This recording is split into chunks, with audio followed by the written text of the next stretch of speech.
आणि एस्पेशली जेव्हा इंडियात जातो आपण मोस्टली लाईक मावशीकडे जातो, मामाकडे जातो आणि खातो पितो, कुठेतरी ट्रिपला जातो, शॉपिंग करतो. पण आय थिंक लहानपणापासून हायस्कूल पासून तो एक्सपोजर मिळाला होता मला की India is more than that, and we have more of a connection to India and our homeland more than just going to visit different places. नमस्कार मित्र मैत्रिणींनो, मी अपर्णा पुन्हा एकदा तुमच्या सगळ्यांचं स्वागत करते अमेरिका माझ्या नजरेतून या मराठी युट्यूब चॅनल. अमेरिकेतील मराठी मुलं आणि त्यांचं वेगळं करिअर या आपल्या चॅनलवरच्या प्लेलिस्ट वरचा पुढचा व्हिडिओ घेऊन मी आज आलेली आहे आणि आज आपल्या बरोबर आहे अमृता हौदे.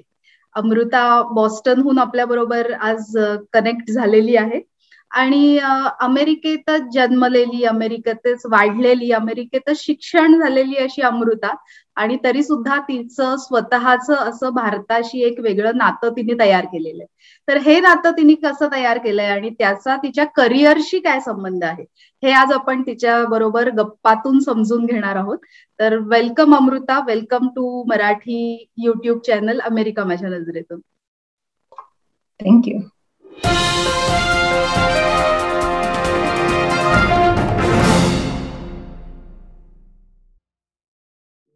अमृता, मी स्टार्ट करायच्या आधी तुला विचारेन की तू मराठी काही कंटेंट बघतेस का, either on YouTube or on TV channels or anywhere? जास्त नाही. मोस्टली आई बाबा कुठले व्हॉट्सअप व्हिडिओज दाखवतात किंवा भाडीपा, ते बघते मी. हो, Bhadipa is your favourite too. Okay, तुला एवढ्यासाठी विचारलं की किती तू कम्फर्टेबल आहेस मराठीमध्ये याच्यासाठी, पण चॉईस इज युअर्स. तू मराठी किंवा इंग्लिश कुठल्याही तुला जसं कम्फर्टेबल वाटेल तसं तू आज आमच्या बरोबर गप्पा मारू शकतेस. तो अमृता, मी तुझं प्रोफाईल बघत होते आणि प्रोफाईल बघताना मला असं दिसलं की तू डबल मास्टर डिग्री घेतलेली आहेस. बॅचलर ऑफ सायन्स आणि त्याच्यानंतर master of arts, MA psychology आणि master of public health, right? तर डबल मास्टर डिग्री तू घेतलेली आहेस आणि बॅचलर करत असतानाच तू सायकोलॉजी हा विषय घेतलेलास, राईट? तर तुझं थोडंसं शिक्षण कसं कसं झालं आणि तू आत्ता नक्की काय करतेस हे आम्हाला सांगशील का? शुअर. तर जेव्हा मी मिडल स्कूल हायस्कूल मध्ये होते तेव्हा मला माहिती होतं की काहीतरी मेडिकल फील्ड मध्ये करायचंय मला. All I knew was I wanted to help people, पण मला माहिती नव्हतं की म्हणजे काय. जेव्हा कॉलेजमध्ये घेतली ऍक्च्युली मी आधी बायोमेडिकल इंजिनिअरिंग घेतलं होतं आणि मग मला ते अजिबात आवडलं नाही. It wasn't about connecting with people, तर मी सायकोलॉजी चूज केलं आणि त्याच्यानंतर मला वाटलं की अजून थोडं शिक्षण करायला पाहिजे आणि मास्टर्स केलं सायकोलॉजीमध्येच. आणि त्याच्यानंतर मी 1.5 वर्ष फुल टाइम सेवा इंटरनॅशनल बरोबर काम केलं भारतात आणि इथे पण US मध्ये. आणि ते केल्यानंतर मग असा विचार आला की मला पब्लिक हेल्थ मध्ये अजून शिक्षण घ्यायचंय, तर त्याच्यानंतर मास्टर्स केलं मी. ओके, तर that is how you started your career. आणि आता सध्या तू काय करतेस, कुठल्या कंपनीत काम करतेस? सध्या मी एका NGO बरोबर काम करते, पार्टनर्स इन हेल्थ. मी युजली बॉस्टन मध्ये असते आणि मेंटल हेल्थ प्रोग्राम्स बरोबर काम करते. So partners in health is a global health social justice organisation. We work on health system strengthening आणि त्याच्यामध्ये मी मेंटल हेल्थ प्रोग्राम्स वर काम करते. ओके, तुझं साधारण रोजचं कामाचं स्वरूप काय असतं, म्हणजे what exactly you do in your daily routine? So we work across 11 countries. And our team works with all of them, all around the world, in Latin America, Caribbean, Africa, Eastern Europe. So I work on a lot of different types of things. One is around sort of overall project or program coordination and management.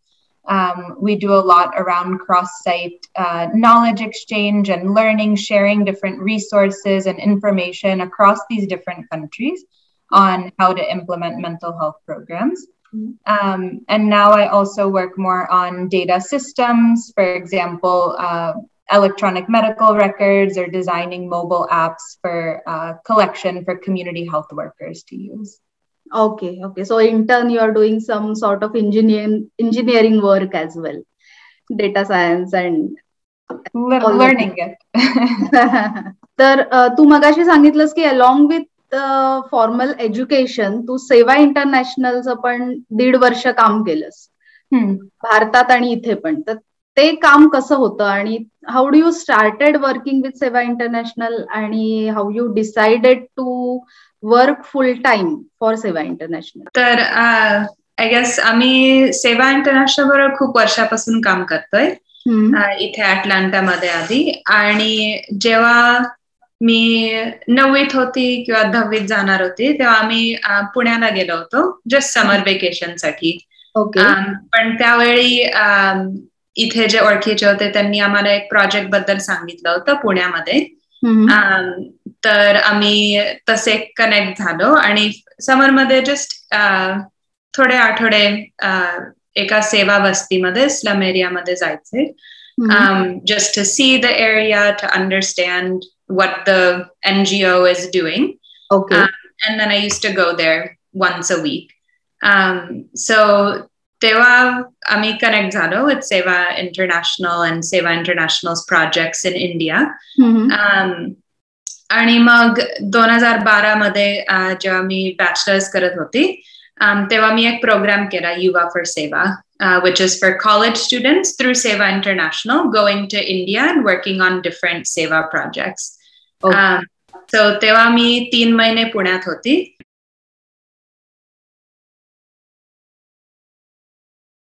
Science एज्युकेशनचा programme होता आणि Kishori विकासचा programme होता. तिथे काम करत होते me with सेवा सहयोग. आणि after that experience I felt like की अजून वेळ द्यायला पाहिजे. सो 2014 मध्ये पण गेले आणि मग after my masters I spent 1 year देअर. Okay that's great. मग नक्की पुण्यात जेव्हा तू 3 महिने होतीस, यू सेड किशोरी विकास प्रकल्प, तर किशोरी विकास प्रकल्प मध्ये काय नक्की तुम्ही करत होता? तर जेव्हा पहिल्यांदा गेली होती मी एक सेवा वस्ती होती where actually a lot of the girls, especially Kishoris, young teenage girls, were particularly in an unsafe situation. And I have done martial arts. I have a black belt. And so one project idea that we thought of was to teach the girls there to hold a group, start to get to know them, and then have basic self-defense lessons. So that was something new for me too. And a nice application of sort of more theoretical, ki lahanpanapasun ithe karateche classes la jayche आणि मग पुढे काय? How to use those skills. So we had weekly classes. Okay. So you said की तुम्ही group तयार केले पहिल्यांदा. So directly तुम्ही कुठल्या वस्तीमध्ये जाऊन त्यांना अप्रोच व्हायचा की कशी प्रोसिजर होती नक्की? ज्यांच्या बरोबर काम करत होते मी ते तिथे खूप वर्षापासून काम करत होते. So they had a lot of existing relationships. So हा एकच छोटा प्रोजेक्ट होता त्याच्यातला. ओके. मग तू अमृता ऍक्च्युली तुझं सगळं स्कूलिंग अमेरिकेत झालेलं आहे, इथे सिटीमध्ये झालेलं आहे आणि एकदम तिथे पुण्यात जाऊन अशा वस्तीमध्ये काम करताना तुला कसे एक्सपिरियन्स आले और how do you feel exactly? A lot of stepping out of my comfort zone.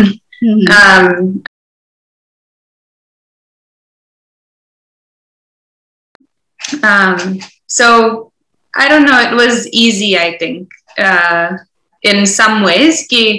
You just kind of go with the flow, you're learning new things. कधी खूप डिफिकल्ट पण होतं की माझ्या इथे जे फ्रेंड्स होते त्यांना कधी कळायचं नाही की मी काय करतेय तिथे किंवा काय सिच्युएशन असेल किंवा कुठले चॅलेंजेस मी फेस करत असेल. पण मला तिथे पण एक ग्रुप सापडला of other people who are like-minded, who want to do something to serve the society. आणि जेव्हा मी पहिल्यांदा गेले, जेव्हा मी कॉलेजमध्ये गेले तेव्हा एक ग्रुप होता आमचा, आम्ही 4 जण होतो जे वेगवेगळे प्रोजेक्ट्सवर काम करत होतो आम्ही. पण it was a nice way to connect की आपण 4 US मधून आलोय we're facing some similar challenges, but we want to give back to our homeland in some way. Oh, that's great. म्हणजे तुमचा 4 जणांचा ग्रुप होता total. Okay, nice to know that. पण तुम्हाला म्हणजे मग भारतात काम करत असताना तेव्हा तुमच्या लँग्वेजवर पण भरपूर काम करावं लागलं असेल. म्हणजे मराठी तिथे आलं तरच तुम्हाला काहीतरी काम करता येईल अशी सिच्युएशन असेल. मग त्यावेळेस तुम्ही मराठी शिकलात किंवा लँग्वेजवर काम केलं का आधीपासून तुला मराठी व्यवस्थित येत होतं? आई-बाबांनी लहानपणापासूनच शिकवलं होतं मराठी किंवा आजीनी लिहायला वाचायला शिकवलं होतं. पण तेव्हा ऍक्च्युली खरी प्रॅक्टिस झाली. Like 24/7 speaking Marathi, immersing in that environment. So that was nice in a way. New test. Great. मग या प्रोग्राम मधून तुझे टेकअवेज काय होते? म्हणजे what exactly you learned by working over there? Yeah. I think I found a second home or maybe a first home in that. I mean, even though me इथेच जन्माले आले आणि इथेच वाढले, पण it's still different. We're kind of in this middle ground that we're not from there and we're not from here. So where are we actually from? And I think that was the first time that I found that, oh, this is very naturally my home in India. And there are people who share common values, who have common history, who have common culture. But that doesn't mean the US is also not my home, but it helped me kind of see a different place where more people were like me. And that was the first time I experienced something like that. Okay. I think the other big takeaway was that there's a lot more just outside of ourselves. I think ithe asthana we're very focused ki abhyas karala pahije, extracurriculars karala pahije, college madhe admission milala pahije. But other than that, there's so much more to life. Apan evde focus hoto ki grades changle milala pahijet kiwa job changla milala pahije. But that's just one part, I think, of what we're actually meant to do on this earth. Right, exactly. So त्याच्यामुळे real life experiences तुला त्या program मधून 3 महिन्याच्या मिळाले and then you started doing this और continued doing this. Amruta, तू सायकोलॉजीची student आहेस, तर तुला आता तू भारतात इतके दिवस राहिलीस किंवा अजून पण तू प्रोजेक्ट्सवर काम करतेस वेगवेगळ्या, तर तुला 2 देशांच्या सायकोलॉजीमध्ये काही फरक जाणवतो? हो, खूप आहे. I think itla culture, it's more individual focused. You know, one person's journey or the way that we understand psychology is about one person. Of course, societyचा impact असतो, बाकीचे factors असतात. पण जे आपलं भारतीय कल्चर आहे, it's much more collective. It's about the family unit. And so even when we think about psychology or when we think about if someone is facing a mental health problem or challenge, that the approach can also be from a family perspective. It's beyond just one person. That's right. म्हणूनच मला वाटतं इथे बरेच असे psychological problems और loneliness और हे जास्ती आहे आणि त्याच्याकरता मदत घेण्याकरता डायरेक्ट डॉक्टर्स कडेच जावं लागतं. But where as in India we have a good family support system आणि त्याच्यामुळे हे बरेचसे प्रॉब्लेम घरीच सॉल्व्ह होऊन जातात. तर अमृता, जर तू निवडलेला आहेस त्याच्यामध्ये फ्युचरमध्ये तू काय बघतेस किंवा कुणाला जर या पाथवर जायचं असेल तर तू काय सांगशील की कसं आहे career? Good question. And I don't think there's one answer. Okay. I think there are a lot of paths to the same destination in that way. आणि actually मला ते आवडलं पब्लिक हेल्थ बद्दल की जे कोणी पब्लिक हेल्थ मध्ये काम करतं, they don't have a very straight trajectory की you have to do a bachelor's in public health, then master's in public health, then whatever degrees किंवा job right after that. खूप जण जे पब्लिक हेल्थ मध्ये काम करतात they have a very winding path to it. आणि I think माझं similar आहे की आधी मला वाटलं की फक्त सायकॉलॉजी करायचंय मला, आणि मग त्याच्यानंतर I found public health and global health like that, and decided to go down that career path.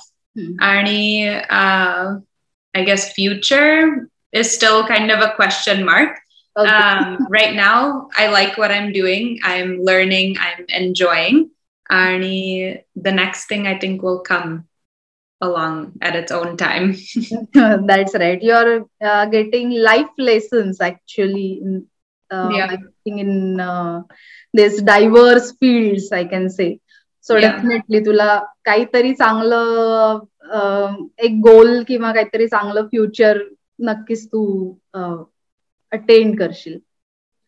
तर मी तुझ्या प्रोफाईल मध्ये अजून एक गोष्ट बघितली, ती म्हणजे सेवा इंटरनॅशनल मध्ये तू व्हॉलेंटियर प्रोग्राम कोऑर्डिनेटर म्हणून पण काम करतेस. तर हा प्रोग्राम नक्की काय आहे? तर ते युवा फॉर सेवा जे प्रोग्राम आहे for college students to go to India and connect with different seva projects. तर त्याच्या टीम मध्ये होते मी. So we basically work, it's an application and interview process, and then we connect college students here to projects of their interest and their skill set, and wherever there is a need. Okay. So मग हे जे projects होते ते त्यांच्या सिलेबसचा part होता का as a volunteering opportunity म्हणून students हे करतात? व्हॉलेंटिअरिंग म्हणून. ओके. काही जणांसाठी कनेक्ट होऊ शकतं जर त्यांना मेडिकल मध्ये इंटरेस्ट आहे किंवा एज्युकेशन मध्ये इंटरेस्ट आहे तर तसं कनेक्ट होऊ शकतं इंटर्नशिप म्हणून. पण बरेच जण फक्त व्हॉलेंटिअर एक्सपिरियन्स म्हणून करतात. Okay. To be more specific, मी ह्याच्यावर आधी एक व्हिडिओ बनवलेलाच होता, पण US मध्ये आय थिंक मिडल स्कूल मधून हायस्कूल मध्ये जाताना व्हॉलेंटिअरिंगचे अवर्स कंपल्सरी असतात का high school to higher education? Compulsory नसतात, पण it's the norm. It's Okay. What I heard is की आफ्टर 10th कॉलेजमध्ये जायच्या आधी इथे काही व्हॉलेंटिअरिंग अवर्स कंपल्सरी असतात आणि त्याच्याकरता सगळेजण व्हॉलेंटिअरिंग करतात normally. But as you sed it is not compulsory. पण ऑलमोस्ट सगळे करतात. So this is the culture over here. म्हणजे एज्युकेशन मधलं हे कल्चर आहे. मध्ये जायच्या आधीच इथल्या विद्यार्थ्यांना व्हॉलेंटिअरिंग म्हणजे काय आहे हे ऍटलिस्ट माहिती असतं. आणि they go to organisation or they go to any shop or library or somewhere, आणि तिथे ते विदाऊट काही पैसे घेता काम करतात. आणि त्याच्यामुळे त्यांना इन जनरल वर्क कल्चर कसं असतं आणि इन जनरल सगळ्याच रोलकडे कसं चांगल्या रीतीने आपण बघू शकतो ह्या सगळ्या इन्साइट्स मिळतात असं मला वाटतं. तर फॉर दॅट अमृता सेवा इंटरनॅशनल या संस्थेमध्ये ज्या काम करते तर त्यांच्यातर्फे ह्या व्हॉलेंटिअरिंग अपॉर्च्युनिटीज भारतातल्या पण सांगितल्या जातात आणि त्याच्याकरता अमृता काम करतीये. तर ह्या अपॉर्च्युनिटीज कशा असतात? फॉर एक्झाम्पल काय काय अपॉर्च्युनिटीज असतात अमृता? तर भारतात मध्ये पण ऑपॉर्च्युनिटीज असतात आणि इथे पण आहेत. तर सेवा इंटरनॅशनलचा एक प्रोग्राम आहे lead or get inspired for high school students or college students. आणि इथे जे लोकल प्रोजेक्ट्स असतात जसं ट्युटरिंग किंवा फूड बँक मध्ये व्हॉलंटिअर करायचं किंवा होमलेस शेल्टर मध्ये किंवा जे काही प्रोजेक्ट्स असतील इथे पण खूप मुलं करतात, like thousands. आणि भारतात पण जे प्रोजेक्ट्स आहे, सो सेवा international has a very large network of connected organisations. So आधी आपण त्यांना विचारतो की नीड काय आहे, कारण असे खूप व्हॉलेंटिअर प्रोग्राम्स पण असतात दॅट जस्ट सेंड पीपल आणि लोकली नीड नसते किंवा it's actually a burden. So सेवा इंटरनॅशनल विल मेक शुअर की जे एनजीओज बरोबर काम करतोय त्यांना ऍक्च्युअली नीड आहे of support from different volunteers in that age or in that skill set. So kai examples आहेत की especially education, फील्ड मध्ये की लाईक ट्युटरिंग ऑन मॅथ किंवा इंग्लिश, सायन्स. मी एका प्रोजेक्टवर काम केलं होतं सायन्स एज्युकेशनवर. कारण आपले जे शाळा आहेत, there's not a lot of resources practical experiment साठी किंवा एक्झाम्पल साठी सायन्स आपण असं वापरू शकतात. एक्झॅक्टली, जास्त थिअरी आहे. तर आम्ही एक प्रोजेक्ट असा डिझाईन केला की corporate volunteers through CSR would come and volunteer their time in a Seva Basti and do basic experiments around science to generate some interest, to show them की आपण टेक्स्टबुक मध्ये हे शिकतोय पण रियालिटी मध्ये असं असतं. Okay okay. स्मॉल एक्सपेरिमेंट्स तुम्ही तिथे म्हणजे केले. एक्झॅक्टली कुठे होती ही सेवा वस्ती Amruta? Do you remember? Me mostly पुण्यात होते. So all around Pune area. Okay okay. तर मग तू म्हणलीस की thousands of volunteer students or सेवा लीड्स आर वर्किंग अक्रॉस. तर भारतात जाताना म्हणजे इथले किती स्टुडंट्स किंवा इथले किती टीनेजर्स भारतात जाण्याकरता उत्सुक आहेत, किंवा म्हणजे तुमच्या ह्या प्रोग्रामला कसा रिस्पॉन्स मिळतो US टीनेजर्स कडून और इंडियन US टीनेजर्स कडून? मोस्टली जे इंडियात जातात ते कॉलेज स्टुडंट्स असतात. कारण इंडिपेंडेंटली जायला पाहिजे. You have to live in that city on your own, figure out the bus or figure out how to get food or manage your money and all of that. So थोडं independent पण असायला पाहिजे. पण there's a lot of interest, I think, in giving back in some way. Exact number मला माहिती नाहीये of, you know, how many students have gone. But I think there are a lot of people here who feel like they want to do something. That's great. म्हणजे मला ऐकून खूपच छान वाटलं हे सगळं तुझ्याकडून. नवीन जनरेशन, पुढची जनरेशन पण भारतात परत देण्याकरता काही काम करतेय आणि they are willing to go back and work over there. So that fantastic thing really.